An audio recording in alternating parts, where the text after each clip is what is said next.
Bonjour, bonjour. Je vous salue dans le précieux nom de notre Seigneur et Sauveur Jésus-Christ.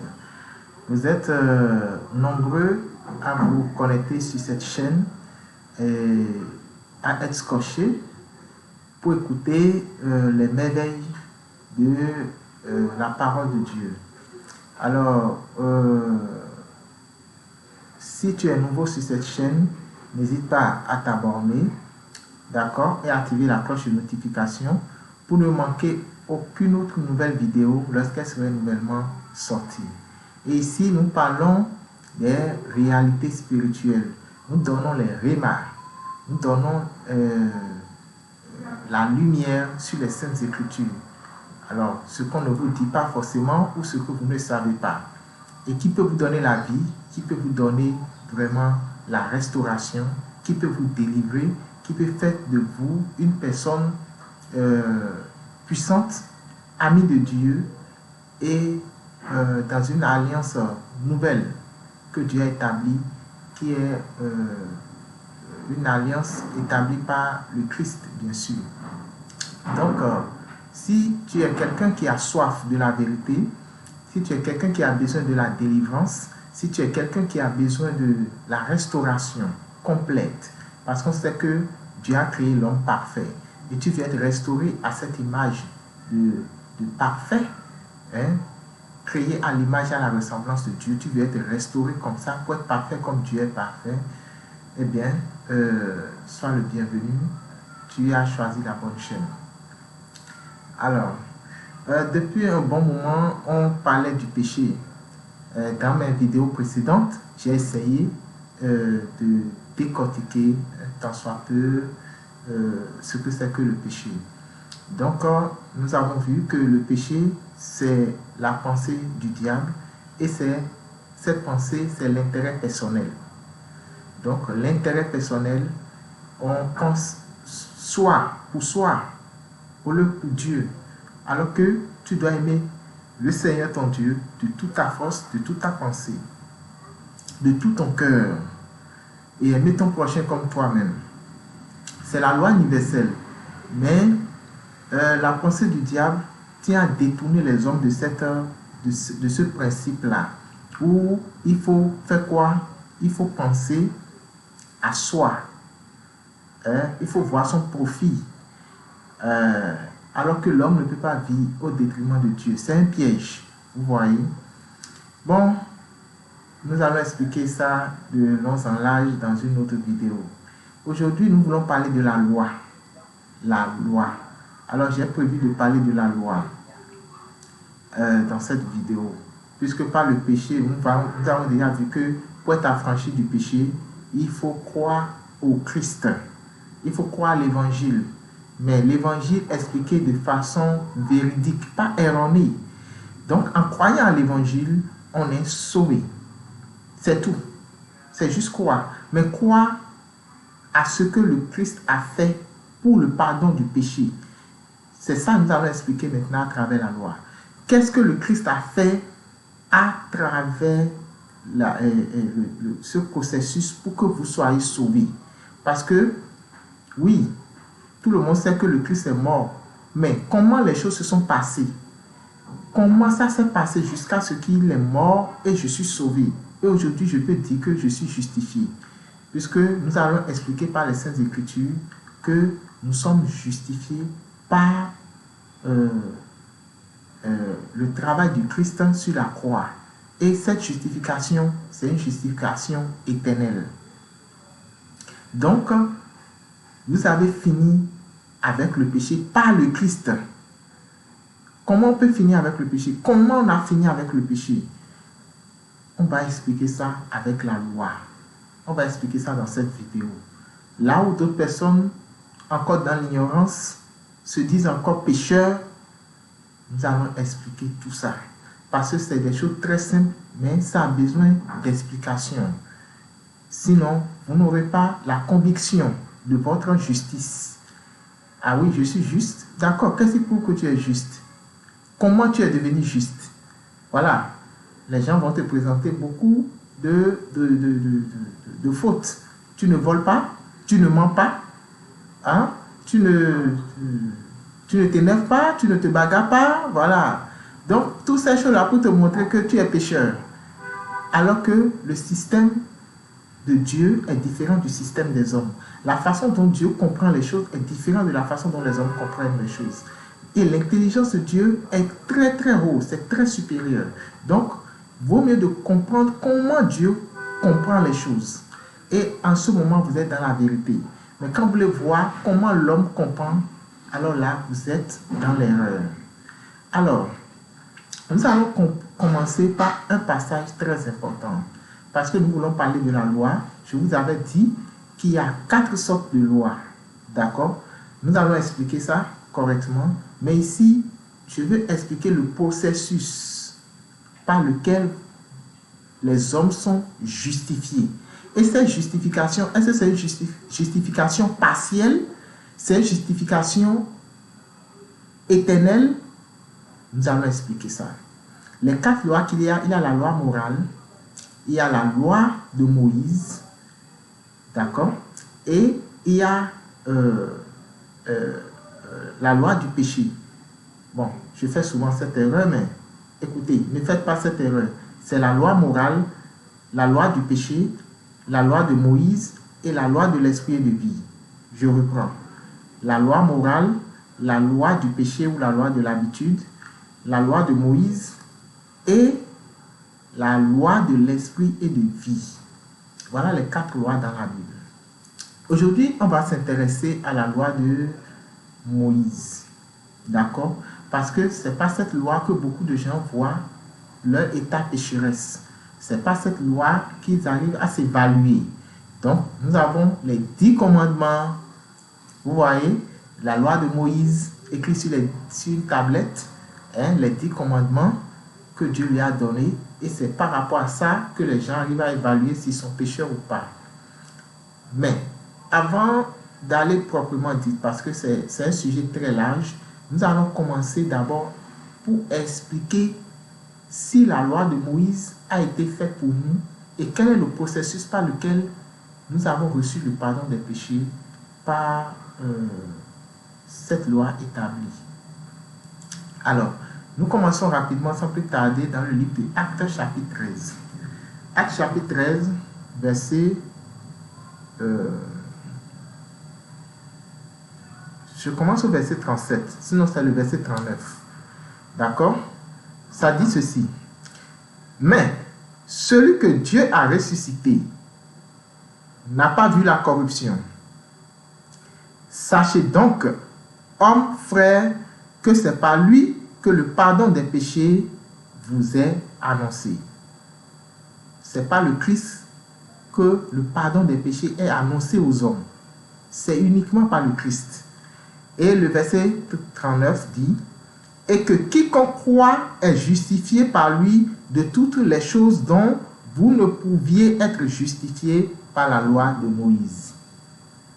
Amen.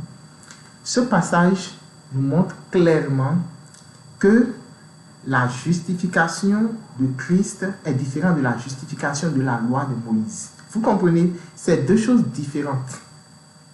On ne mélange pas ça.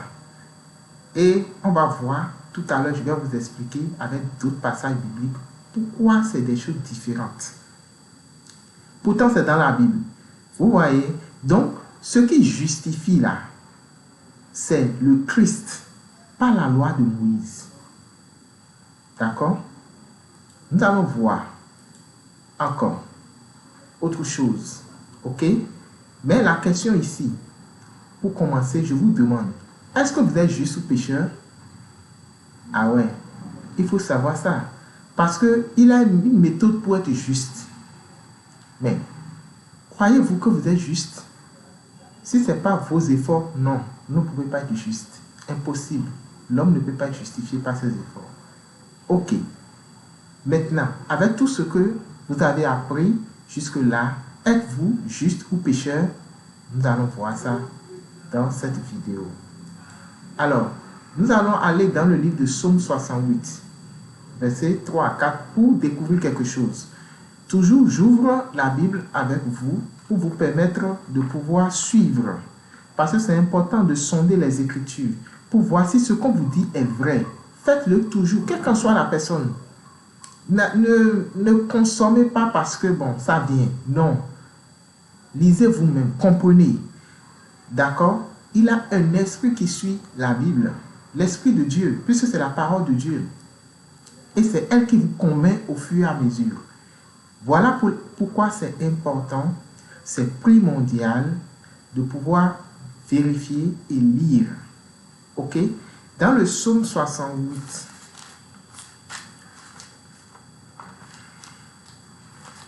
psaume 68,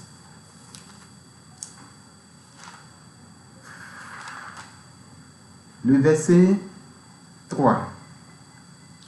Le verset 3 et aussi le verset 4. Je lis. Comme la fumée se dissipe, tu les dissipes. Comme la cire se fond au feu, les méchants disparaissent devant Dieu. Amen. Je vais amener un point très important ici au verset 3. C'est que les méchants ici, c'est les pécheurs. Vous comprenez, c'est un peu comme des synonymes. Vous voyez, dans la Bible, il y a certains thèmes qui veulent dire la même chose. Vous voyez, les méchants, les pécheurs, vous voyez, c'est les mêmes personnes. Vous comprenez? Donc, ici, il est écrit que Dieu, il fait disparaître le méchant. D'accord? Les méchants disparaissent devant Dieu. C'est-à-dire, parce que Dieu ne supporte pas le péché, celui qui est habité par le péché et qui vit avec le péché, cette personne-là, il ne peut pas rester devant Dieu. Vous comprenez? Voilà le danger au fait. Donc, il ne peut pas rester devant Dieu. Donc, cette personne-là, c'est fini pour lui. Il ne peut pas dire, je connais Dieu. Il ne peut pas dire, il ne peut pas garantir son salut. Si le Christ vient, il ne peut pas garantir qu'il ira au ciel. Vous posez la question à beaucoup de personnes aujourd'hui, est-ce que si Jésus vient, tu iras au ciel? Ils sont incapables de répondre. Pourquoi? Parce qu'il a le péché encore là. Et ils sont conscients de ça. Parce qu'on ne les a pas expliqué ce qu'il faut expliquer pour qu'ils soient en alliance avec Dieu. Et c'est ça qui est très méchant. D'accord? C'est vraiment méchant. Parce que la parole est là, Dieu l'a donnée, c'est pour sauver les hommes. Ce n'est pas pour les garder en captivité. Ce n'est pas pour en faire un truc personnel. Je connais, bon, eux, ils n'ont qu'à rester. Non, ce n'est pas un truc personnel. C'est un message qui est destiné à sauver le monde entier. Quelle qu'en soit la couleur, quelle qu'en soit la race, c'est destiné pour sauver. Alors, il faut la propager. Mais la propager de façon claire, véridique, sans diluer, sans falsifier. Amen. Nous allons évoluer très rapidement parce que la loi, c'est un sujet très vaste. Alors, le verset 4 dit quoi? Mais les justes se réjouissent, ils triomphent devant Dieu. Ils ont des transports d'allégresse. Amen. Les justes se réjouissent. Ça veut dire que il y a certaines personnes qu'on appelle justes. Mais si nous voyons dans la Bible, en temps réel, qui est juste? Si nous allons analyser humainement, qui est juste? Personne n'est juste. Personne. Donc si on parle de juste ici, et c'est les justes qui sont dans la joie, ça veut dire qu'il faut aller comprendre ce que la Bible appelle juste. Et comment on est justifié. Ça veut dire qu'il y a des gens qui sont justes. Mais ils sont justes comment? C'est là l'intelligence. S'il a le mot juste, et c'est avec les justes que Dieu est en paix, et que Dieu bénit, c'est les justes, mais il faut aller savoir. Il ne faut pas écouter pour dire, bon, c'est les justes. Bon, ils écrivent ça. Non, il faut être curieux. Ouais, c'est juste là. C'est des hommes, comme vous et moi. C'est des hommes, c'est des personnes. Amen. Nous allons partir encore sur un autre passage. Le psaume 69, le verset 29. Alors, je vais lire rapidement, ok? Parce que nous allons pas aller très rapidement. Ça dit, qu'il soit effacé du livre de vie et qu'il ne soit point inscrit avec les justes. Qu'il soit effacé du livre de vie et qu'il ne soit point inscrit avec les justes. Ça sous-entend quoi? Qu'il a un livre de vie dans lequel est écrit le nom de ceux-là qui doivent aller au ciel. Après la mort vient le jugement. Et au moment de ce jugement, on va voir si le nom de la personne est écrit dans le livre de vie. Vous comprenez? Et le nom de ceux qui sont écrits dans le livre de vie, c'est seulement les justes. Le nom des pécheurs n'est pas écrit dans le livre de vie. Dans le livre de vie, pardon. Donc, dans le livre de vie, ne vous attendez pas à ce qu'on dit le nom d'un seul pécheur. Voilà que, si vous ne savez pas, le processus par lequel vous pouvez être justifié, c'est que le royaume des cieux est fermé pour vous. Il n'a pas moyen. Vous ne pouvez pas demander pardon des péchés maintenant et être sûr que vous n'allez pas pécher avant de mourir. Vous voyez? Parce que personne ne connaît le jour où il va mourir. La mort ne te prévient pas, la mort ne prévient pas. Mais, vous devez avoir la certitude dans votre cœur. Vous devez avoir cette certitude que vous êtes justifié. Sans quoi, impossible. Impossible d'aller au ciel. Donc, comment nous sommes justifiés, c'est important de le savoir. C'est important de le savoir, puisque c'est le nom des justes qui est écrit dans le livre de vie. Vous voyez? Donc, si quelqu'un vous dit que vous êtes pécheur, il faut savoir que cette personne déjà là, il veut vous garder dans les ténèbres. Vous comprenez? Lui-même n'étant pas affranchi. Parce que quand on est affranchi, on est libre pour toujours. Mais il faut comprendre comment. Là, vous pouvez expliquer. Là, vous êtes convaincu. Et c'est ce comment nous sommes en train d'expliquer. Ok? Alors, nous allons partir dans le Nouveau Testament aussi. Pour ceux qui vont dire, bon, peut-être c'est l'Ancien Testament. Alors, dans le Nouveau Testament, le Christ aussi a parlé dans Luc chapitre 10, verset 20. Je vais ouvrir rapidement. Luc chapitre 10, le verset 20.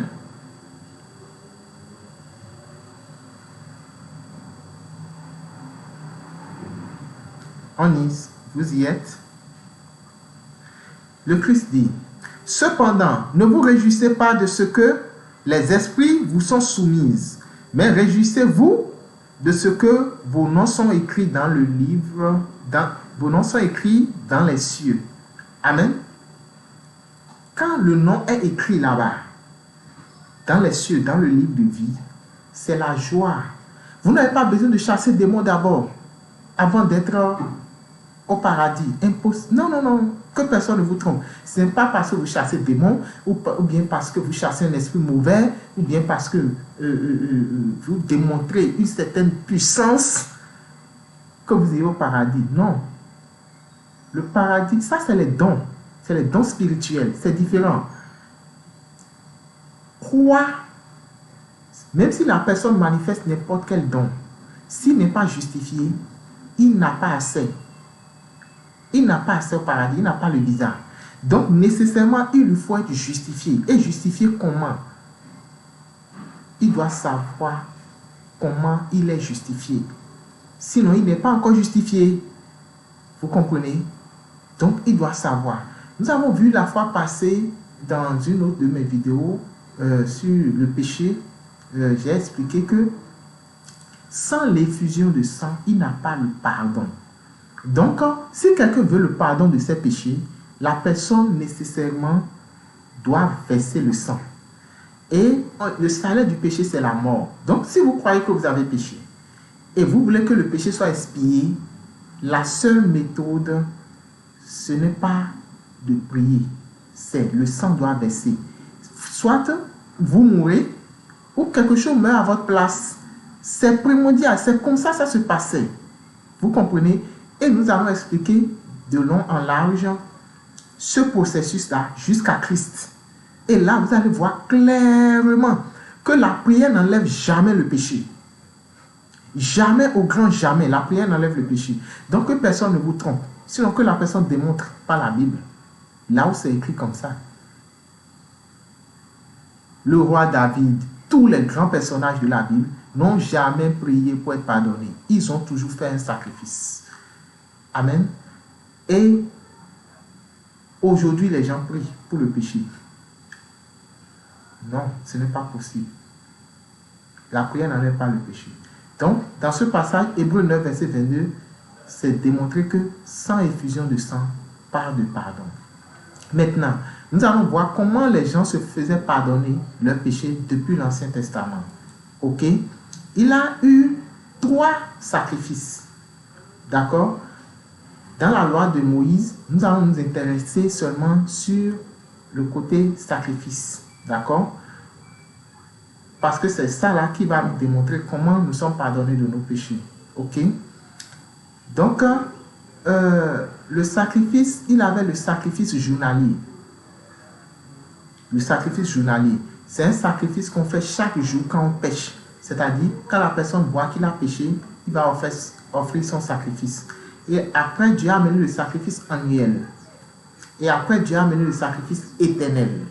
Donc, je vais vous expliquer pourquoi ça a changé comme ça. Vous comprenez? C'est pourquoi ça a changé comme ça. C'est juste pour apprendre la foi aux gens. Vous voyez? Le sacrifice journalier se faisait comment? Nous allons voir ça dans l'Ancien Testament, dans le livre de Lévitique. Lévitique, chapitre 4. Vous y êtes. Donc, les versets que nous allons lire sont un peu beaucoup. Pourquoi? Parce que chaque passage explique quelque chose. Donc, il faudrait que vous compreniez. Je dois vous expliquer certains points forts plutôt que vous lisez seulement. Parce que je peux aller sur le dernier verset ou le verset qui m'intéresse, mais après, vous pouvez avoir des points flous. Ok? Des points que vous ne comprenez pas vraiment. Donc, je dois vous expliquer certaines choses. C'est pour ça que ce serait comme une lecture. Et si vous avez la possibilité même de lire tout le chapitre, n'hésitez pas. Ok? C'est ça qui est bien, c'est la Bible.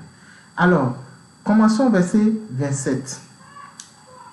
Alors, Dieu dit, puisque en ce moment, Dieu a déjà donné les commandements. D'accord? Et par les commandements, les gens peuvent savoir s'ils ont péché ou pas. Ok? Et Dieu dit, au verset 27, je lis. Si c'est quelqu'un du peuple qui a péché involontairement, en faisant contre l'un des commandements de l'Éternel, des choses qui ne doivent point se faire, et en se rendant ainsi coupable, verset 28, et qu'il vienne à découvrir le péché qu'il a commis, il offrira en sacrifice une chèvre, une femelle sans défaut, pour le péché qu'il a commis. Donc pour le péché, il doit faire quoi? Demander pardon, prier? Non. Il offre pardon. Il offre un sacrifice. Donc c'est le sacrifice qui va lui expier le péché. Je ne sais pas si vous comprenez. Je continue. Alors, le verset 29, très important. Il posera sa main sur la tête de la victime expiatoire qu'il égorgera dans le lieu où l'on égorge les holocaustes. Amen. Pourquoi il va mettre la main sur la tête de l'animal? Voilà. C'est pour ça que je voulais aller point par point. Écoutez très bien cette partie. Il met la main sur la tête de l'animal pour transmettre le péché. La façon dont le péché se transmet, c'est pas cette voie-là. Parce que la tête est une voie par laquelle vous pouvez recevoir. Et vous pouvez aussi donner à quelqu'un. Donc, il y a des voies par lesquelles les gens peuvent prendre des choses sur vous facilement. Ou les gens peuvent vous donner des choses facilement. Vous comprenez? C'est des portes. Il y a la tête, il y a le cesse. Vous comprenez un peu? Donc, par la tête, si quelqu'un met la main sur votre tête, cette personne est capable de vous prendre votre bonheur. Cette personne est capable de vous injecter le malheur. Comme cette personne est capable de vous donner quelque chose en échange. C'est toujours un échange. Vous comprenez? C'est un échange, c'est une voie par laquelle on peut vous faire du mal facilement. C'est tellement rapide. C'est tellement rapide, vous ne pouvez pas imaginer. C'est à la nanoseconde. Je ne sais pas comment je vais expliquer. C'est trop rapide, quoi. Faites attention. Faites attention. Quand vous posez la main sur la tête, faites attention. Qui vous pose la main sur la tête? Ce n'est pas permis. Depuis l'Ancien Testament, les gens comprenaient ce système. Et vous n'allez pas voir un prophète, je ne sais pas, mettre la main sur la tête, c'est très dangereux. Oui, on peut le faire.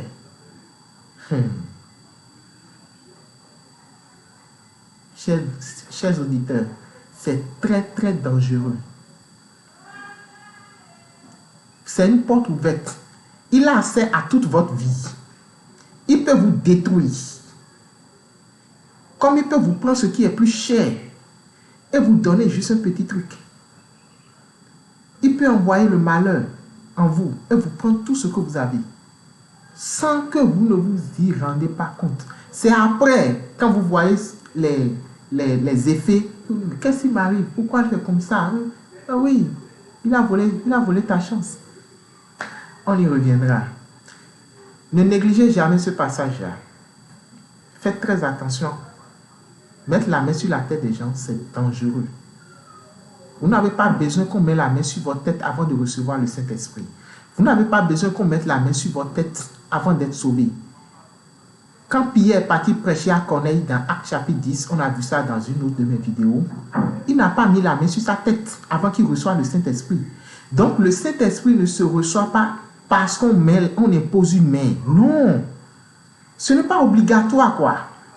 Donc on ne peut pas dire parce que je t'impose la main, tu reçois le Saint-Esprit. Même sans t'imposer la main, tu peux recevoir le Saint-Esprit. Il t'impose la main, tu peux recevoir. Donc, vaut mieux, parce que vous ne savez pas qui est qui, faites attention.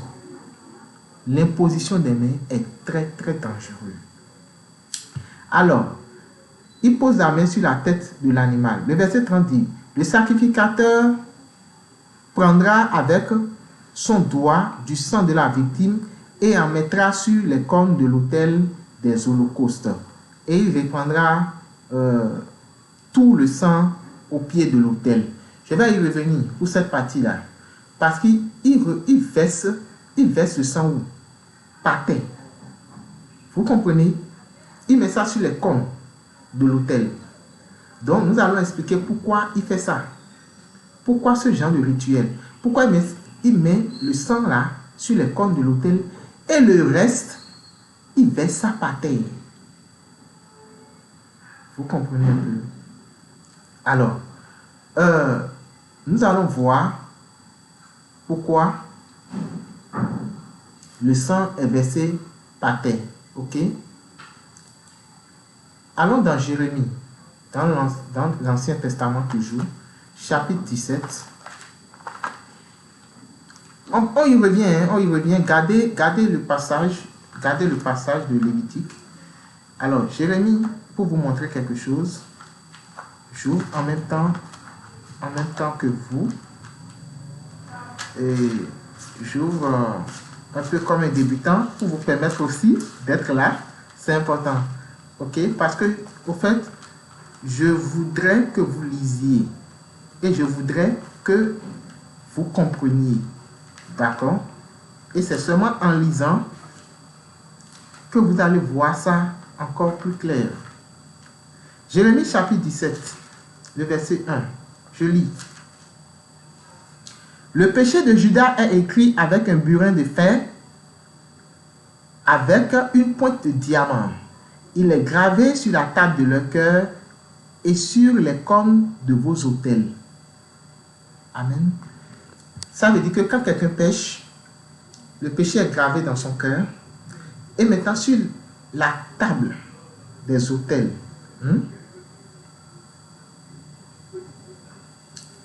Et sur les cônes, pardon, les cônes de l'autel. D'accord? Voilà pourquoi le sang doit aller sur les cônes pour effacer le péché. Vous comprenez? Dans leur rituel, ce n'est pas un hasard. Ils font pas, on ne met pas le sang sur les cônes de l'autel comme ça. Non, juste pour mettre. Non. Vous comprenez un peu? C'est juste pour purifier. Parce que le péché non seulement est gravé dans le cœur, mais sur les cônes de l'autel. Donc en mettant le sang sur les cônes, ça purifie. Et en mettant la main sur la tête de l'animal, il transmet ce qui est dans le cœur. Amen. Vous comprenez un peu? Et ça va dans l'animal. Ok? Maintenant, pourquoi on verse ça par terre? D'accord? Parce que ça quitte le cœur. Ça quitte le cœur, ça va dans l'animal. Maintenant, la terre là, ça a une signification. Je vous avais expliqué que la terre, quand Dieu dit terre, écoute, il parle aux hommes. Ok? Ce n'est pas la terre, ce n'est pas la planète. Non, c'est allégorique. C'est des choses cachées. Ok? Donc, quand on dit aussi que terre, c'est-à-dire la terre, ça a deux significations. Terre, ça symbolise aussi le cœur de l'homme.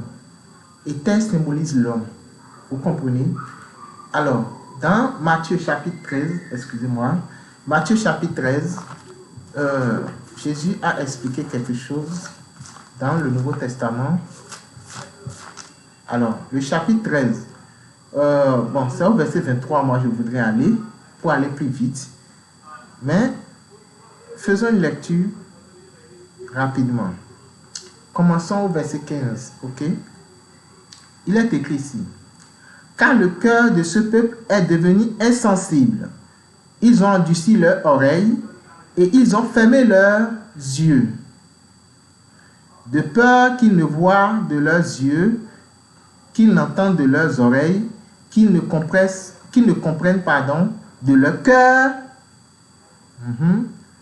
qu'ils ne se convertissent et que je les guérisse. D'accord? Ça veut dire que la compréhension, c'est dans le cœur. Ok? Si quelqu'un comprend la parole, il est guéri. Tout vient de votre compréhension. Voilà pourquoi je suis en train d'expliquer tout ceci. Sinon, je peux expliquer que, bon, ce n'est pas le Christ que nous sommes sauvés. Il a fait un sacrifice pour nous et nous sommes sauvés. C'est fini. Je peux même vous dire que vous êtes sauvés éternellement. Mais vous ne savez pas comment. Vous voyez? Donc, c'est primordial de savoir comment. Et c'est ça qui est la compréhension. Et c'est cette compréhension-là que Dieu utilise pour vous justifier. Vous voyez que c'est le travail de Dieu. J'évolue. Mais, le verset 16. Mais heureux sont vos yeux parce qu'ils voient et vos oreilles parce qu'elles entendent. Je vous le dis en vérité, beaucoup de prophètes, je vais sauter, Je vais au verset 23. Vous pouvez lire après. Celui qui a reçu la semence dans la bonne terre, c'est celui qui entend la parole et la comprend. Il porte du fruit et un grain en donne 100, un autre 60, un autre 30. Donc, celui qui a reçu la semence sur la bonne terre, vous voyez ici on parle encore de terre, c'est-à-dire dans le cœur. C'est celui-là qui a compris, parce qu'on comprend dans le cœur. Et quand il comprend, là maintenant il donne du fruit. Le fruit, c'est ce qu'on voit. Vous comprenez? Et ce qu'on voit là, ça ne dépend pas de l'homme. Je le dis encore. Quand vous voyez quelqu'un qui fait du bien, qui commet des bons actes, ça ne vient pas forcément de lui. Sauf si cette personne est éduquée comme ça, d'accord. Mais je veux parler de quelqu'un qui avait une mauvaise vie. Vous comprenez? Aucune éducation, mauvaise vie. Et quand il a reçu le Christ, il a commencé par montrer des bons caractères. Il a commencé par manifester les fruits de l'esprit. Ce n'est pas sa force. Parce qu'il faisait déjà quelque chose qu'il avait déjà gardé captif au mal. Vous comprenez? C'est comme ça que ça se passe. Donc ce qu'il a entendu, il a été tellement bien expliqué que ça a changé sa vie. Voilà pourquoi c'est primordial d'expliquer ça correctement et d'expliquer ça sans falsifier. Et la personne comprend et sa vie est changée. Vous voyez, il va porter les fruits. Maintenant, les fruits qu'il porte, ce n'est pas parce qu'on lui dit, ne fais pas ça, fais ceci, ceci est une punition. Si tu fais ça, c'est mal. Non! Il devient une nouvelle créature. On va expliquer tout ça. Genre, il change dans tous les plans, il change. Son identité change, spirituellement, il change. Or, c'est l'esprit qui reçoit les choses et communique au corps. Vous comprenez? Donc, il est maintenant en connexion avec le divin. Ce qu'il va faire maintenant, ce serait différent. Vous comprenez? Ok. Nous n'allons pas trop nous attarder sur ça parce que je vais faire une autre vidéo aussi, par la grâce de Dieu, pour expliquer de long en large ces paramètres-là. Pour l'instant, nous continuons notre passage. Comment le péché est expié dans l'Ancien Testament? Depuis l'Ancien Testament jusqu'au Nouveau Testament. Alors, ça, c'est le péché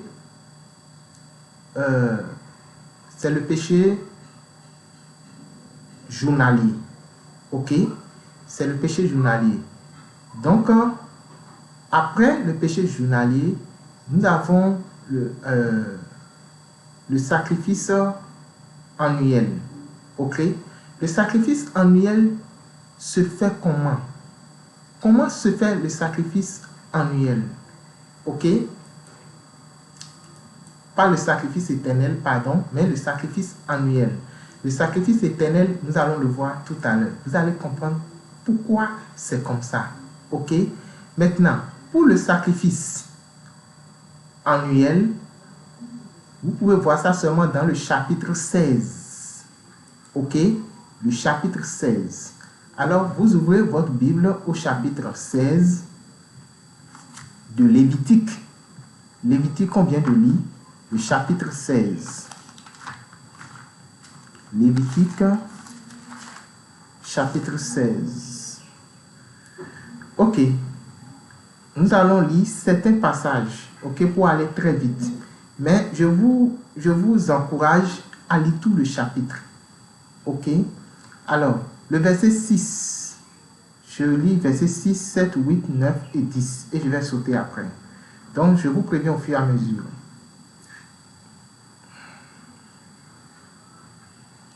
Alors, Aaron offrira son taureau expiatoire et fera l'expiation pour lui et pour sa maison. Il prendra les deux boucs et il les placera devant l'Éternel à l'entrée de la tente d'assignation. Ok? Aaron jettera le sort pour les deux boucs, un sort pour l'Éternel et un sort pour Azazel. Ok? Aaron fera approcher le bouc sur lequel est tombé le sort pour l'Éternel et il offrira un sacrifice d'expiation. Amen. Je vous explique rapidement. Au verset 1, Dieu a dit à Moïse que c'est comme ça le péché va être pardonné maintenant. Donc, ce n'est pas que quand quelqu'un pêche, il doit amener son animal en même temps et lui-même va mettre la main sur la tête de l'animal. Il aura un souverain sacrificateur qui va faire le travail pour tout le monde. Donc, avant de faire le travail, lui-même se sanctifie d'abord, d'accord, lui, sa maison, et maintenant il fait le sacrifice au nom de tout le peuple. Et cette fois-ci, c'est chaque année. Nous allons voir ça, où c'est écrit comme ça, ok? Et maintenant, cette fois-ci, c'est deux animaux, deux boucs, deux animaux, ok? Maintenant, le premier, c'est lui qui serait sacrifié. On va verser son sang sur les cornes de l'autel et tout. Ok? Maintenant, le second, on va l'envoyer chez Azazel. Azazel signifie le diable. Vous comprenez? Et il serait envoyé là-bas dans le désert.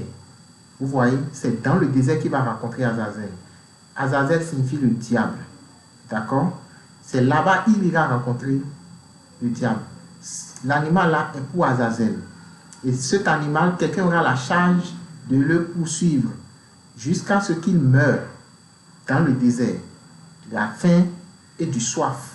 Il va mourir là-bas. C'est là-bas, lui, c'est fini pour lui. Vous comprenez? C'était comme ça que le sacrifice pouvait se faire.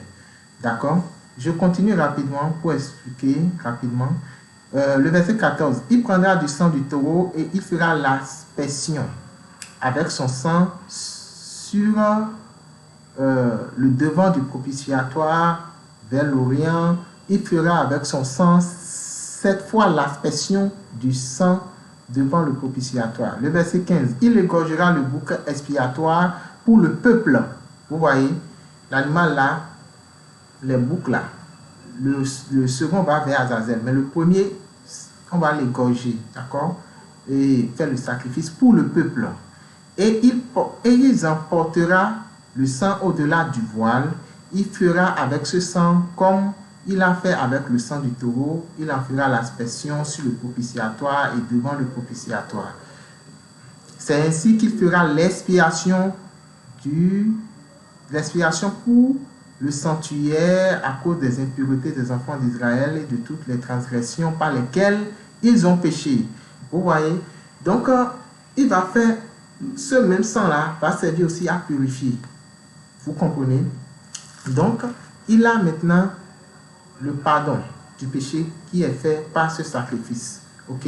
Le verset 17, excusez-moi. Il n'y aura personne dans la tente d'assignation lorsqu'il entrera pour faire l'expiation dans le sanctuaire, jusqu'à ce qu'il en sorte. Il fera l'expiation pour lui et pour sa maison et pour toute l'assemblée d'Israël. Vous voyez un peu? Donc, c'est comme ça qu'ils sont expiés pour leur péché. Il n'a pas autre méthode. Il n'a pas autre méthode, pas de prière, plus autre méthode. Dieu n'a jamais donné autre méthode. Impossible. Vous comprenez? Donc, vous suivez avec moi. Verset 18. En sortant, il ira vers l'autel qui est devant l'Éternel et il fera l'expiation pour l'autel. Il prendra le sang du taureau et du bouc et il en mettra sur les cornes de l'autel tout autour. Donc, je vous ai déjà expliqué pourquoi on met ça sur les cornes de l'autel. Ok? Maintenant, il fera avec son doigt cette fois l'aspersion du sang sur l'autel. Il purifiera et le purifiera et le sanctifiera à cause des impuretés des enfants d'Israël. Ok, je saute encore. Je vais au verset 21. Ok? Suivez bien cette partie. Aaron posera ses deux mains sur la tête du bouc vivant. Vous voyez? Celle qui doit aller à Azazel. Et il confessera sur lui toutes les iniquités des enfants d'Israël et toutes les transgressions par lesquelles ils ont péché. Il les mettra sur la tête du bouc, puis il le chassera dans le désert à l'aide d'un homme qui aura cette charge. Le bouc emportera sur lui toute leur iniquité dans une terre désolée. Il sera chassé dans le désert. Vous voyez? Donc, comment il a pu mettre le péché sur l'animal? C'est en mettant la main sur la tête de l'animal. Vous comprenez? Donc, par ce système, on peut mettre les mauvaises choses dans la vie de quelqu'un. Je le répète. C'est facile même pour le faire. Si on vous salue, ce n'est pas trop un problème. Si on vous touche, ce n'est pas trop un problème. Mais mettre la main sur votre tête, même vous-même, vous ne pouvez rien faire. C'est-à-dire, c'est une porte. C'est une porte. Comprenez ça, c'est une porte. À moins que, bon, la personne veut te faire du mal et que là, maintenant, tu es protégé par le divin. Ça ne peut pas marcher. Mais si c'est pour... Si vous êtes en connexion avec cette personne, que cette personne soit, je ne sais pas, un homme, un chef religieux, n'importe comment, il met la main sur votre tête. C'est qu'il a le monopole de faire tout ce qu'il veut. Donc, comment il arrivait à confesser le péché sur l'animal? C'est parce que les 10 commandements ont reflété le péché. Ils ont dicté le péché. Donc, il sait que si quelqu'un va pécher, il fera nécessairement ce qui est dans les commandements. Vous comprenez? Donc, il arrive à mettre ça sur la tête de l'animal et comme ça, l'animal ira en sacrifice. Ok? Je vais au verset 29. Vous voyez comment j'ai sauté? Le verset 29 dit, « C'est ici pour vous une loi perpétuelle au 7e mois du 10e jour du mois. » Vous voyez? C'est-à-dire, ils ont un temps pour faire le sacrifice. Et c'est le 7e mois du 10e jour. Vous voyez? Et ça se fait tous les 7e mois du 10e jour. Vous voyez maintenant? C'est le sacrifice annuel. Donc, ça se fait comme ça. Et c'est comme ça que les gens ont le pardon de leurs péchés. Même s'ils ne sont pas là, même si quelqu'un est couché à la maison. Alors, on va faire le sacrifice? Oui, je suis pardonné. Vous voyez? Donc, Dieu ne comptait pas leurs péchés.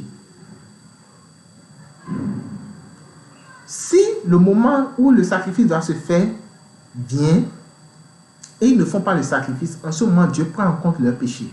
Vous comprenez? Donc, tant qu'ils respectent ce rituel-là, cette manière de faire pour le pardon des péchés, Dieu ne considère plus. Vous voyez? C'est même la question que j'allais vous poser.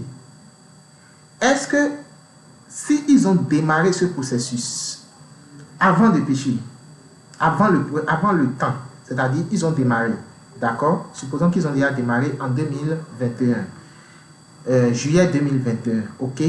10 juillet 2021, ok?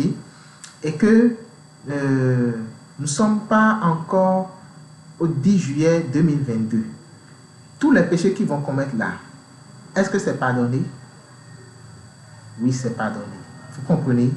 Maintenant, après 10 juillet 2022, si on ne fait pas le sacrifice, le péché est toujours là. Donc, on doit faire le sacrifice et même après 10 juillet, c'est-à-dire août 2022, le péché est pardonné. Septembre 2022, le péché est pardonné. Jusqu'à un autre 7e mois d'une autre année. Vous comprenez un peu? Donc, c'était un peu comme ça se faisait. Et ça tournait comme ça. Et voilà pourquoi, cette fois-ci maintenant, Dieu a commencé par leur apprendre la foi. Vos péchés sont pardonnés une fois que le sacrifice est fait. Tous les années. Donc, quel que soit ce qu'ils font, Dieu pardonne. Vous comprenez un peu? Voilà. Le problème avec eux, c'est qu'ils n'avaient pas le Saint-Esprit.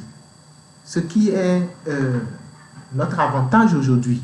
Parce que nous, avec le Saint-Esprit, c'est facile de pouvoir agir. Parce que c'est l'Esprit qui guide le corps. Vous comprenez? Mais eux, ils n'avaient pas le Saint-Esprit. Parce que le temps n'était pas encore arrivé. Donc, leur péché était pardonné, mais ils n'avaient pas l'amour. Parce que l'amour se donne seulement par le Saint-Esprit. Ils n'avaient pas l'amour, ils avaient toujours certaines imperfections. Bref, je vais vous expliquer tout ça. Et vous allez comprendre pourquoi c'est important le Saint-Esprit. Alors, ici, vous comprenez déjà que le péché est pardonné de cette manière. Le verset 33. Excusez-moi. Il fera l'expiation pour le sanctuaire de sainteté. Il fera l'expiation pour la tente d'assignation et pour l'autel. Et il fera l'expiation pour les sacrificateurs et pour tout le peuple de l'assemblée. Ok? Le dernier verset. Ce sera pour vous une loi perpétuelle. Il se fera une fois chaque année. Vous voyez que ça a précisé ici. Le dernier verset. Il se fera une fois chaque année l'expiation pour les enfants d'Israël à cause de leurs péchés. On fit ce que l'Éternel avait ordonné à Moïse. Ce qui veut dire que s'il y a quelqu'un du peuple, par exemple, qui ne croit pas à ce système, et lui-même va faire le sacrifice de son péché, la loi ordonne à ce qu'on lapide cette personne. Il va mourir. Vous comprenez? Parce qu'il n'a pas cru, il n'a pas eu la foi. Donc, si le péché est pardonné, c'est pardonné. Il doit croire. En ayant la foi, c'est fini, Dieu travaille. Ce n'est pas lui-même qui fait. Dieu a désigné maintenant un sacrificateur, un souverain sacrificateur qui aura la charge de faire l'expiation du péché pour toute l'assemblée d'Israël, pour tout le peuple. Donc, Israël lui-même, c'était comme ça qu'il se faisait pardonner pour leurs péchés. Amen. Amen. Ok. Maintenant, nous allons parler du sacrifice éternel. Parce qu'après le sacrifice annuel, Dieu a établi un dernier sacrifice, qui est le sacrifice éternel. Ce sacrifice éternel s'est fait comment? Parce qu'aujourd'hui, vous voyez, si quelqu'un dit j'ai péché, bon, d'accord, les gens reconnaissent qu'ils sont des pécheurs. Maintenant, où est Aaron pour vous faire le sacrifice? Puisque n'importe qui ne peut pas faire le sacrifice. Selon l'avant-dernier sacrifice, qui est le sacrifice annuel, il faut un souverain sacrificateur. Et c'est lui seul qui peut faire. Personne de lui-même maintenant ne peut plus faire un sacrifice pour le péché. Si vous comprenez que ce n'est pas le sacrifice, d'accord, vous avez compris. Maintenant, qui peut le faire? C'est un sacrificateur, un souverain sacrificateur. Où est le souverain sacrificateur? Il n'existe plus. Pourquoi? Parce que Dieu a changé les choses depuis. Vous comprenez? Maintenant, il faut comprendre déjà que ça a changé. Hein? Au Bénin, par exemple, la république s'appelait Dahomey, République de Dahomey. Mais après, c'est devenu République du Bénin. Mais si vous écrivez une lettre et vous mettez République du Dahomey, ce serait rejeté. Vous comprenez? Parce que ce n'est plus Dahomey. Dahomey est devenu déjà Bénin. C'est un exemple. Vous comprenez? Voilà pourquoi vous devez savoir qu'est-ce qui a changé maintenant. Cette fois-ci, le changement, c'est un changement définitif. Ce n'est pas un changement et après il y aura un autre changement. Non. Voilà pourquoi vous devez être rassuré. Donc, il n'a pas Aaron maintenant pour faire le sacrifice. Il n'a pas un temple dans lequel vous pouvez aller. Et d'ailleurs, même l'animal, ce n'est pas vous-même qui choisissez. Donc, comment être sûr que votre péché est pardonné, étant donné que ce n'est pas le sacrifice que le péché est pardonné? Vous voyez? Et que le péché n'est pas pardonné par la prière ou par quelconque autre méthode. Ok? Donc, nous allons voir un passage très important, d'accord, du sacrifice éternel. Ça commence par le Christ lui-même. D'accord? Soyez donc attentifs, mettez-vous à l'aise et écoutez ce que vous dit l'Esprit de Dieu. Car l'Esprit de Dieu ne peut que passer par quelqu'un pour vous annoncer cette vérité-là. Amen. Dieu lui-même ne va pas descendre. Il ne peut que passer par quelqu'un pour vous annoncer cette vérité qui va vous sauver éternellement, qui vous sera d'un grand bénéfice. Et ça n'a pas besoin de votre titre, pas besoin d'être pasteur, pas besoin d'être prophète, pas besoin, non. Non, ça n'a pas besoin d'un titre. Ça, c'est les titres. Pasteur ne garantit rien. Prophète ne garantit rien. Si tu es pasteur, ça veut dire que tu as du charge. Vous comprenez, c'est un travail. Mais si tu n'as pas cette vérité dans ton cœur, c'est impossible le royaume des cieux. Vous comprenez? Parce que le pasteur ou le prophète ou quelle qu'en soit sa fonction doit être saint. Il doit être en communion avec Dieu. Vous comprenez? Et pour être saint là, ce n'est pas par la prière. Il ne peut pas prier pour être saint. Il doit croire en quelque chose. Est-ce qu'il a déjà cru au sacrifice éternel, comme les gens croyaient au sacrifice annuel? C'est quoi le sacrifice éternel? Sans plus tarder, nous commençons. Ouvrez votre Bible, ok, dans le livre de Matthieu. Matthieu chapitre 3, on commence du verset 13 au verset 17. Alors Jésus vint de la Galilée au Jourdain vers Jean pour être baptisé par lui. Mais Jean s'y opposait en disant, c'est moi qui ai besoin d'être baptisé par toi et tu viens à moi. Jésus lui répondit, laisse faire maintenant, car il est convenable que nous accomplissions ainsi tout ce qui est juste. Et Jean ne lui résista plus. Vous voyez? Pourquoi c'est un moment que Jésus a dit, c'est convenable que nous accomplissions ce qui est juste, qui ne lui résista plus. Pourquoi? Parce qu'en réalité, le baptême de Jean c'est un baptême de repentance. Vous comprenez? Jésus n'a pas besoin du baptême de repentance. Lui, il est né saint. Vous comprenez? Il n'a pas besoin de ça. Ce baptême était fait pour les hommes avant que le Christ ne vienne. Donc, eux, ils faisaient ce baptême de repentance. Maintenant, le Christ vient vers lui et dit, allez, baptise-moi. Excusez-moi. Vous voyez que ça sonne mal. Donc, c'est pour ça que Jean dit, non, mais toi, tu es le Christ. C'est toi qui vas me baptiser.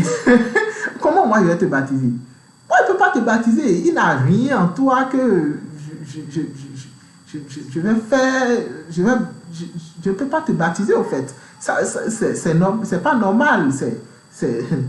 Excusez-moi, ça ne tient pas la route. Vous voyez, Jean a parfaitement raison. Mais il y a quelque chose que Jean ne savait pas. Et c'est quand le Christ lui a dit qu'il est convenable que nous accomplissions ainsi ce qui est juste, qu'il a compris. Ce qu'il a compris, je vais vous montrer ça tout à l'heure. Et c'est ce qui l'a poussé à baptiser le Christ. Sinon, il n'allait jamais le faire. Il ne peut pas baptiser le Christ. Il est trop petit. Vous comprenez un peu? Donc, on dit au verset 16, dès que Jésus eut été baptisé, d'accord, il sortit de l'eau et voici les cieux s'ouvrirent et il vit l'Esprit de Dieu descendre comme une colombe est venue sur lui. Ok? Et voici une voix se fit entendre. Là, c'est tout le monde qui a entendu ça. Se fit entendre des cieux ces paroles. Celui-ci est mon fils bien-aimé en qui j'ai mis toute mon affection. Donc, la seule personne en qui Dieu a mis l'affection, toute l'affection, c'est le Christ. Vous comprenez? C'est pour cela que c'est seulement en Christ que nous bénéficions de cette affection. Je dis des vérités fortes. Ok. Quand Jean a fini de baptiser le Christ, quand il a vu le lendemain, il ne l'a plus appelé le Christ. Ah, vous savez le témoignage qu'il lui donnait. Ah, voici le Christ. Je ne suis pas digne de délier ses souliers. Vous voyez tout ça. Mais il l'a appelé d'un nom le lendemain, après le baptême. Il l'a appelé d'un nom là. Suivons. Ouvrez votre livre sainte, qui est la Bible, dans le livre de Jean, chapitre 1, verset 29. Jean, chapitre 1, le verset 29. Ok, je lis. Le lendemain, il vit Jésus venant à lui et il dit, voici l'agneau de Dieu qui ôte le péché du monde. Amen. Qui ôte le péché. C'est le Christ qui l'appelle agneau de Dieu. C'est-à-dire, maintenant, il a pris la forme d'agneau. C'est-à-dire, parce que le sacrifice se fait par un animal. C'est un animal qui doit mourir. Vous comprenez un peu? Donc, nécessairement, après le baptême, le Christ a pris le péché. Parce que cette fois-ci, ce n'est pas le péché d'Israël, c'est du monde entier. Vous voyez, il devient un agneau qui va pardonner le péché du monde entier. Il va servir de sacrifice pour vous et moi, pour des générations futures. Il a servi de sacrifice aussi pour des générations avant nous. Vous comprenez? Je vais vous expliquer tout ce système-là. Dieu a tellement bien établi les choses que c'est parfait. Donc, il dit, voici l'agneau de Dieu. Le lendemain après avoir baptisé le Christ. Voici l'agneau de Dieu qui ôte le péché du monde entier. Donc, le péché sera exclu du monde. Il ne va plus avoir quelqu'un qui sera pécheur. Si quelqu'un se dit pécheur, ce ne serait pas pure ignorance. Et à cause de son ignorance, il peut subir beaucoup de mauvaises choses. Le diable peut lui faire du mal, les gens peuvent lui faire du mal, parce qu'il est ignorant. L'ignorance tue. Vous voyez, le péché serait ôté. Le mot ôté veut dire quoi? Enlever, effacer. Vous comprenez? Ôter, ça s'enlève. Ce n'est pas couvrir. Les autres systèmes, c'était pour couvrir le péché. C'est pour ça que ça se répétait. Vous comprenez? Ici, c'est un sacrifice éternel. Donc, ça va ôter, ça ne va pas effacer, ça ne va pas couvrir. Pardon, ça ne va pas couvrir, mais ça va effacer. Ça va ôter. Vous comprenez un peu? Le péché de qui? Du monde entier. Donc, Jésus n'est pas une affaire de religion. Ce n'est pas une affaire de je suis chrétien, je suis musulman, je suis... Non. Ça, c'est les hommes qui ont mis en place ce système. Jésus, c'est une affaire planétaire. Quelle qu'en soit votre race, votre couleur, votre peau, hein, votre religion, ça, c'est le problème des hommes. Jésus est venu pour tout le monde. Le Christ a fait le sacrifice pour tout le monde. Et n'importe qui croit en ce sacrifice, cette personne est justifiée. Il n'a rien à faire. Il est justifié. C'est Dieu qui justifie. Et c'est la manière de Dieu, ça. Maintenant, il veut dire quoi? Il ne peut rien dire. Vous comprenez un peu? Donc, c'est son système et il justifie comme ça tous les hommes. Parce que sa vision, c'est que tous les hommes soient sauvés. Vous comprenez? Et il sait que l'homme ne peut pas être sauvé de lui-même. Donc, par ce sacrifice qu'il a établi depuis l'Ancien Testament, vous voyez que ça continue jusqu'au Nouveau Testament. Voilà. Tenez-vous bien. Et pourquoi, comment Jésus a pu prendre le péché du monde entier? Je vais vous expliquer. Vous voyez, Jean-Baptiste, ce n'est pas n'importe qui. Ok? Jean-Baptiste, qui a baptisé Jésus, ce n'est pas n'importe qui. Son père, c'est un souverain sacrificateur. Et il a ce droit-là du sacrifice. Vous comprenez un peu? Parce que c'est lui qui doit être aussi souverain sacrificateur. Mais Dieu a fait les choses comment?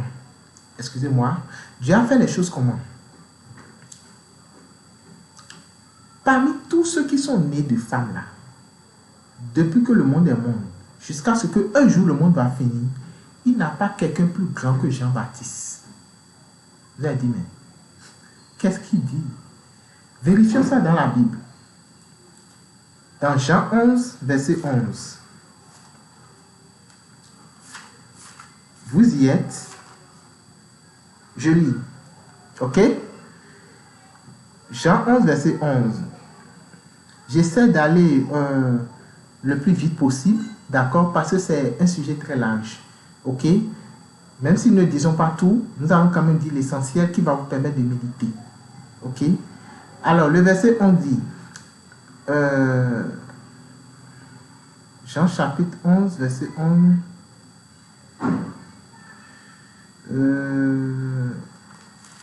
Vous y êtes.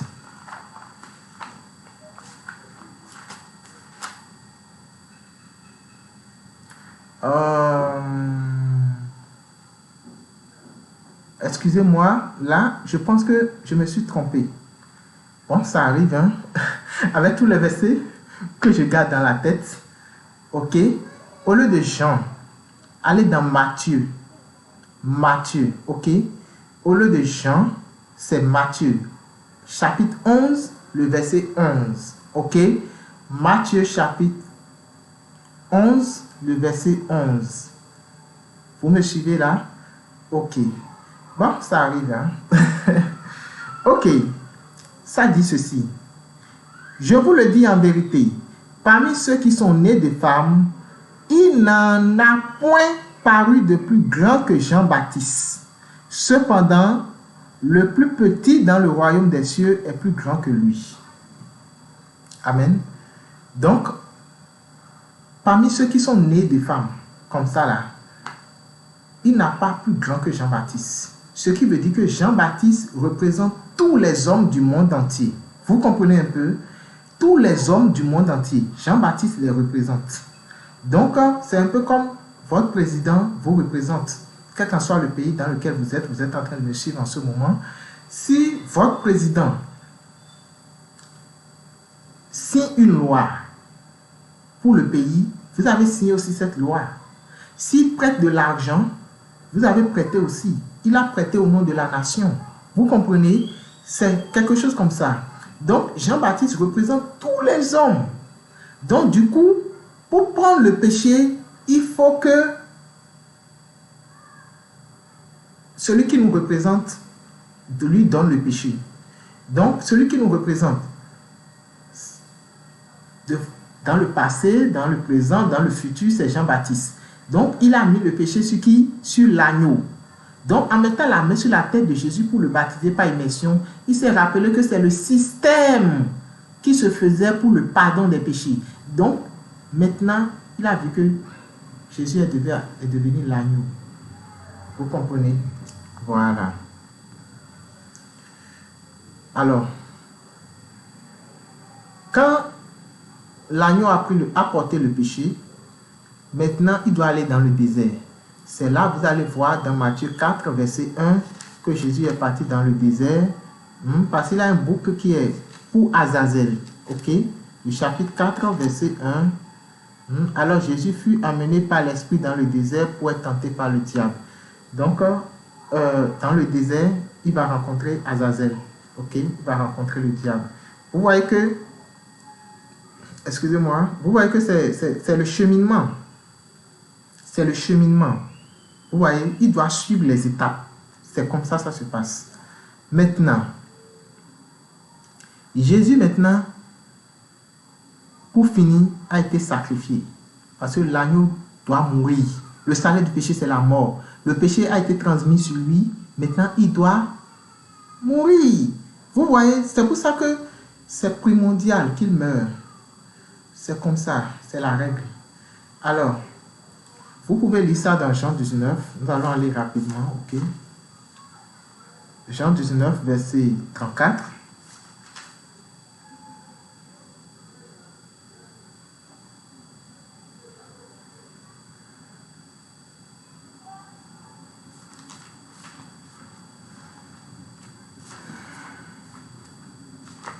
Vous y êtes? Je suis sûr qu'il y a des gens qui sont déjà là. Ouais. Mais nous devons aller aussi doucement pour les débutants. Ok? Le verset 34. Je lis ici.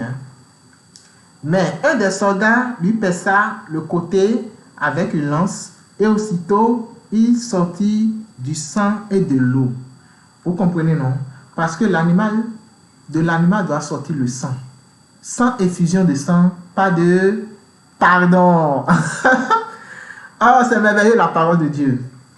Donc, il lui a percé le côte. Quand Jésus est sacrifié sur la croix, qu'est-ce qui est sorti? Le sang et l'eau. Et ce sang qui est sorti est versé où? Par terre, sur nos cœurs. Vous comprenez un peu? Voilà pourquoi ce sang nous purifie. C'est spirituel. D'accord? Hébreux 9, verset 14. Pour vous expliquer quelque chose. Hébreux 9, verset 14, ça dit: combien plus de sang de Christ, qui par un esprit éternel s'est offert lui-même sans tâche à Dieu, purifiera-t-il votre conscience des œuvres mortes, afin que vous serviez le Dieu vivant. Vous comprenez? Donc, le sang du Christ, c'est ça qui a purifié la conscience. Donc, il fallait que ce sang soit versé par terre. C'est important. Et c'est pour cela que n'importe qui croit, cette terre-là, c'est notre cœur. Vous comprenez? Il est purifié. C'est la purification. Il devient saint. Ce n'est pas sa force. Il suffit de croire, comme les gens croyaient au sacrifice annuel. Et puis, il est purifié pour toujours. Vous comprenez un peu? Il est quoi? Il est purifié. D'accord? Nous allons lire maintenant comment, je vais vous faire traverser certaines étapes pour vous montrer pourquoi c'est un sacrifice éternel. D'accord?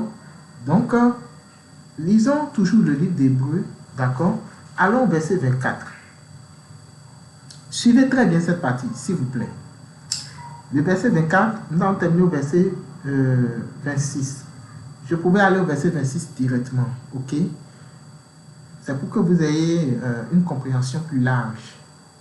Car le Christ n'est pas entré dans un sanctuaire fait de main d'homme, en imitation du véritable, mais il est entré dans le ciel même, afin de comparaître maintenant pour nous devant la face de Dieu.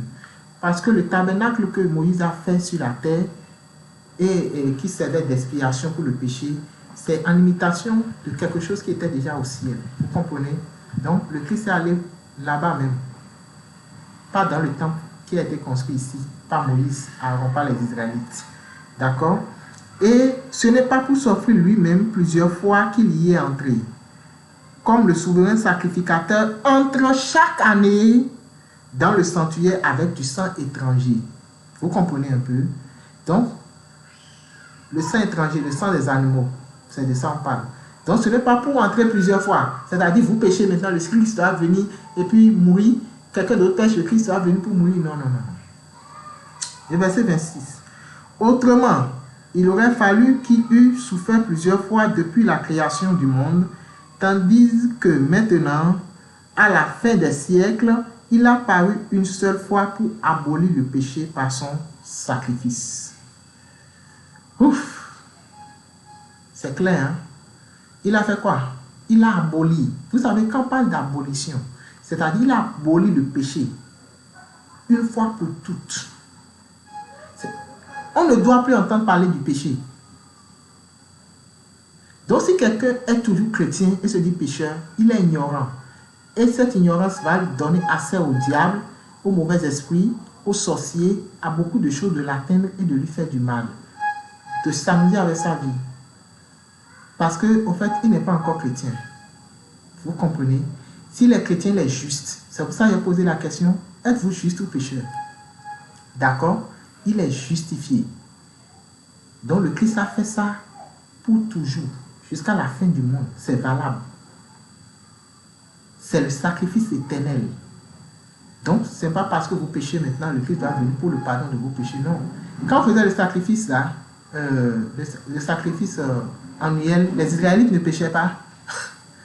Oui, vous comprenez un peu. Maintenant, notre avantage à nous, c'est qu'il a le Saint-Esprit qui vient faire un travail merveilleux. Je vais enseigner ça plus tard. Alors, nous allons aller rapidement.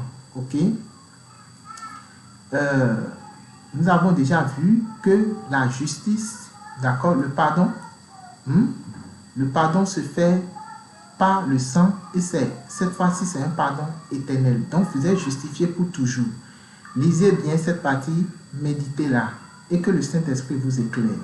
Alors, Hébreux chapitre 10, verset 1 à 18. Est-ce qu'il faut que je lis tout? Je vais aller rapidement, ok? Suivez-moi très attentivement. En effet, la loi qui possède une ombre des biens à venir et non l'exacte représentation des choses ne peut jamais, par les mêmes sacrifices qu'on offre perpétuellement chaque année, amener les assistants à la perfection.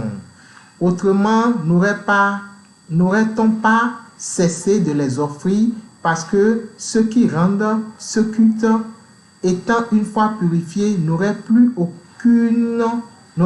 eu aucune conscience de leur péché. Mais le souverain sacrificateur est renouvelé chaque année par ses sacrifices. Vous comprenez? Excusez-moi. Si le péché est réellement pardonné, il n'allait pas renouveler. Donc, le sang des animaux cachait le péché, ça ne ôtait pas. Vous comprenez maintenant? Voilà. Donc, le verset 4 dit, car il est impossible que le sang des animaux et des boucs ôte le péché. C'est pour cela, même si quelqu'un dit, je vais faire sacrifice avec un animal aujourd'hui, ça n'ôte pas ses péchés. Vous comprenez? Et ce n'est pas lui qui décide, c'est tout Dieu qui décide de celui qui va faire le sacrifice.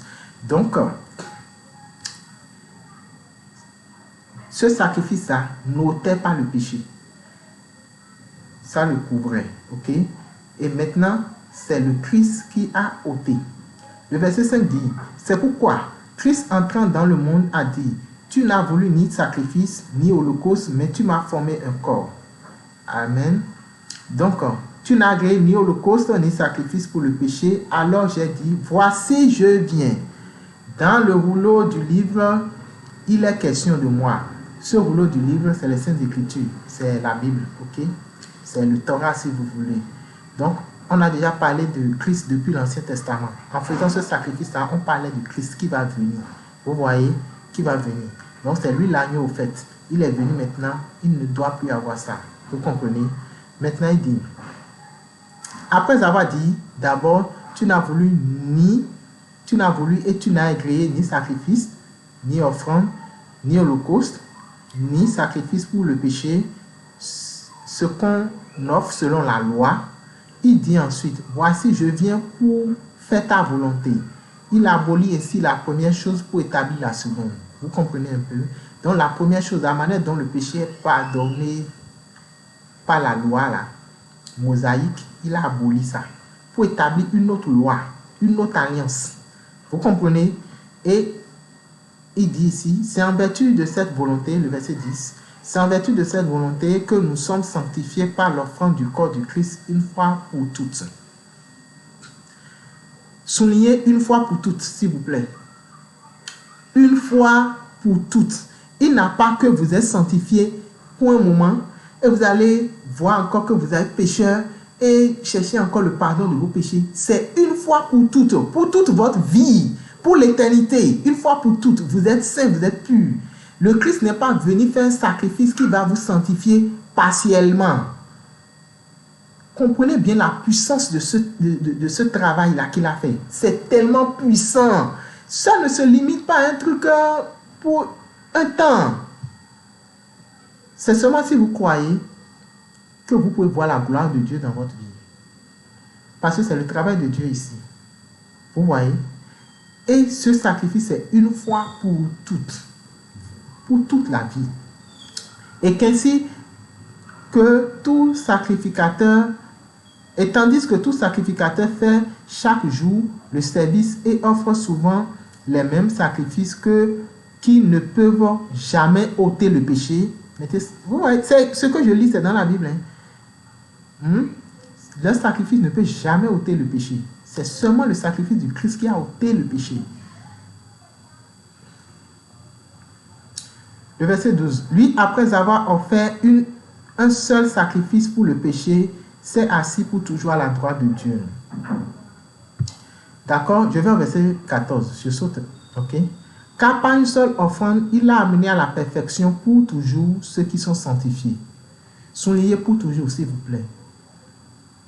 Il a amené à la perfection par son sacrifice à un moment donné ceux qui sont sauvés.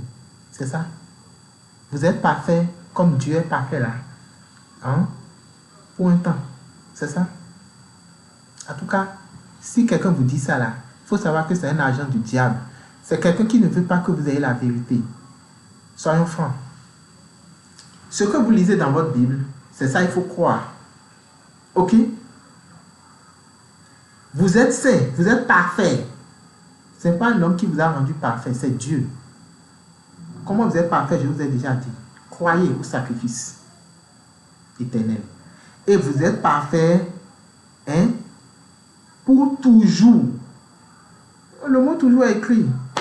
Ce n'est pas moi qui l'ai inventé. Ok? Alors,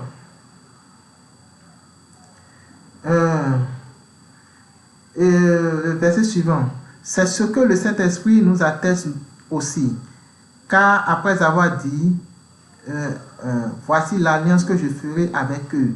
Après ces jours-là, dit le Seigneur, je mettrai mes lois dans leur cœur, je les écrirai dans leur esprit. Il ajoute, je ne me souviendrai plus de leur péché, ni de leur iniquité. Gardez ça toute votre vie, s'il vous plaît. Dieu a dit, je ne me souviendrai plus de leur péché, ni de leur iniquité. Pourquoi? Est-ce que c'est parce qu'il est justifié qu'il ne va pas faire quelque chose que les hommes vont appeler péché? Oui, mais devant Dieu, ça n'existe plus. Il n'a pas de problème avec Dieu. Vous comprenez? Il n'a plus de problème avec Dieu. Donc, Dieu ne se souviendra plus de ses péchés, ni de ses iniquités. C'est fini. Maintenant, pour qu'il ne retombe plus dans les erreurs, ok, Dieu a prévu le Saint-Esprit. Je vais enseigner sur le Saint-Esprit. D'accord? Dans une autre vidéo. Ok? Vous allez voir le rôle du Saint-Esprit dans la vie de l'homme. Ok? Donc, pour l'or, dites, je suis juste. Je suis juste. Vous êtes pécheur ou bien vous êtes juste? Non. Je suis juste. Et pour ceux qui vont dire qu'ils sont toujours pécheurs, lisez le dernier verset, le verset 18. Or, là où il y a pardon des péchés, il n'y a plus d'offrande pour le péché. C'est fini, ils sont condamnés. plus d'offrande. Il n'a plus rien qu'on peut faire qui va enlever encore le péché. S'il a encore quelque part, on dit pardon des péchés, Seigneur, pardonne-moi. Il n'a plus rien qu'on peut faire pour cette personne. S'il a la connaissance de cette vérité, et malgré ça, il est toujours pécheur là. Eh bien, je lui souhaite bonne chance en enfer. D'accord? Parce que Dieu ne ment point. La parole de Dieu ne ment pas. Elle ne ment jamais. Ok? Voilà. Donc, s'il a encore pardon de péché, cela n'adore pas Christ. Il n'a plus rien qu'on peut faire pour cette personne. La prière ne peut pas le sauver. Hein? L'intercession ne peut pas le sauver. Un pasteur qui prie pour lui ne peut pas le sauver du péché. Un bishop ne peut pas le sauver du péché. S'il a encore pardon, lui, là, il demande encore pardon, c'est fini. Le Christ, la venue du Christ, dans ce monde a été inutile pour lui. Vous comprenez? Alors, je vais parler proprement après sur la loi de Moïse. Ok? Mais sachez que par la loi, vous ne pouvez pas être justifié. C'est pour ça que le Christ est venu. Donc la loi ne justifie pas. Pour ceux qui veulent suivre les commandements, nous allons parler de ça. Ok? Nous allons parler de ça dans une autre vidéo. Mais je vais vous donner certains points de méditation. Ok? Regardez dans le livre de Jean. Ok? Jean 19, verset 34. Jean 19, verset 34. Ça dit quoi? Nous lisons. Oui, c'est le passage qu'on avait lu par rapport au sang qui est sorti, d'accord? Qui est sorti et qui nous a purifiés, d'accord? Et il a eu la justice éternelle. Donc, Hébreux 7, verset 18 à 19, pour continuer, ok? Dans Hébreux 7, verset 18 à 19, ce que je disais tout à l'heure, nous allons vérifier ça là. Merci d'être patient. Votre patience va payer, car c'est une puissance de Dieu que vous êtes en train de recevoir en ce moment. Une puissance de Dieu qui vous restaure, qui fait en sorte que vous dormez bien. C'est le pécheur qui ne dort pas bien. Hein? Si les malfaiteurs sont des pécheurs, vous êtes des pécheurs. Vous êtes même chose. Le sorcier, il est un pécheur. Il peut vous envoyer des choses. Lui ne croit pas en Christ. Si vous êtes sur le même point d'homme que lui, lui il a les yeux qui voient dans l'esprit. Il peut vous affronter facilement. Donc, vous n'êtes pas pécheur, vous êtes un saint. Et ceux qui sont saints sont différents de ceux qui sont dans les ténèbres. C'est deux choses différentes. Les ténèbres ne peuvent pas venir attaquer les enfants de lumière. Vous comprenez un peu? C'est deux choses différentes, deux royaumes différents. S'il vit pour lui, il ne peut pas vous attaquer. Et là où la lumière, les ténèbres disparaissent. Alors, Hébreux chapitre 7, versets 18 et 19. Voilà pourquoi, le chapitre 7, pardon. Oui. Il y a ainsi abolition d'une ordonnance antérieure à cause de son impuissance et de son inutilité, car la loi n'a rien amené à la perfection, et une introduction d'une meilleure espérance par laquelle nous nous approchons de Dieu. Donc par la loi, vous ne pouvez pas vous approcher de Dieu. On parle des 10 commandements. La loi ici, c'est les 10 commandements. Ok? Donc par la loi, par les 10 commandements, en respectant les 10 commandements, ça ne peut pas vous donner l'avantage de vous approcher de Dieu. Elle est impuissante pour vous sauver. La loi ne peut pas vous sauver, mais elle vous condamnera à chaque fois. D'accord? Elle vous condamnera. D'accord? Et après, nous allons voir les dangers. Quand la loi condamne, là, ça a des dangers. Même si vous êtes chrétien, ça ne pardonne pas. C'est un système. Ok? Ça ne pardonne pas. Ça frappe dangereusement. C'est une malédiction. On n'échappe pas. Donc, la loi, si vous voulez justifier par la loi, ce n'est pas possible. Je vais en parler sur une autre vidéo. Ok? Justifier par la loi en respectant les 10 commandements, c'est impossible. Voilà pourquoi il avait des sacrifices. Vous comprenez un peu? C'est impossible. La loi ne peut pas vous justifier. Pourquoi Dieu a donné la loi? On va voir tout ça. Ok? Elle ne peut pas vous justifier parce qu'elle-même, là, elle ne vous amène pas à la perfection. Vous comprenez? Alors, lisons un avant-dernier verset, ok, dans le livre de Romains, chapitre 3. Romains, chapitre 3.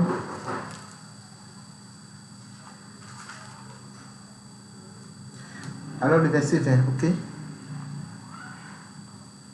Car nul ne sera justifié devant lui par les œuvres de la loi, puisque c'est par la loi que vient la connaissance du péché. Vous voyez, c'est la loi qui vous dit que vous avez volé, vous avez fait ceci. Elle vous dit ça, mais elle ne vous donne pas les portes pour vous en sortir. Vous comprenez? Donc, par la loi, vous ne pouvez pas être juste devant Dieu. Nul, soyez ici, nul, personne ne peut être justifié devant Dieu par les œuvres de la loi. Alors pourquoi suivre toujours la loi pour chercher à être bon devant Dieu? Pourquoi suivre les commandements pour dire qu'on veut être droit devant Dieu? Non. Suivez la foi. Dieu a fait quelque chose pour vous justifier. Et c'est ça qui vous justifie. Ok? Je vais expliquer ça correctement dans une autre séance. Alors, un dernier verset. Ok? Venez au verset 28. Ça dit quoi? Romains chapitre 3, le verset 28. Car nous pensons que l'homme est justifié par la foi sans les œuvres de la loi. L'homme est justifié par la foi. La foi en ce que je vous ai expliqué, le sacrifice éternel, sans les œuvres de la loi, sans pratiquer les 10 commandements. Donc, ce n'est pas en pratiquant ou bien en associant que vous êtes justifié. Non, sans pratiquer, sans les œuvres. Quand on dit œuvre, c'est ce que vous mettez en pratique. Sans pratiquer les 10 commandements, vous êtes justifié par la foi. Donc, ne mélangez pas, ça ne se mélange pas. Je vais vous expliquer là où c'est écrit aussi que ça ne se mélange pas. Mais dans une autre vidéo, soyez toujours scotchés. Maintenant, si l'homme est justifié par la foi, d'accord, en Christ, sans les œuvres de la loi, pourquoi alors Dieu a donné la loi? Pourquoi Dieu a-t-il donné la loi? Nous allons voir ça dans une prochaine vidéo. Restez scotchés, d'accord, et ne ratez aucune autre vidéo. C'est pour cela, cherchez déjà à vous abonner, ok, pour être toujours scotché. Que Dieu vous bénisse. Soyez fortifiés. Shalom.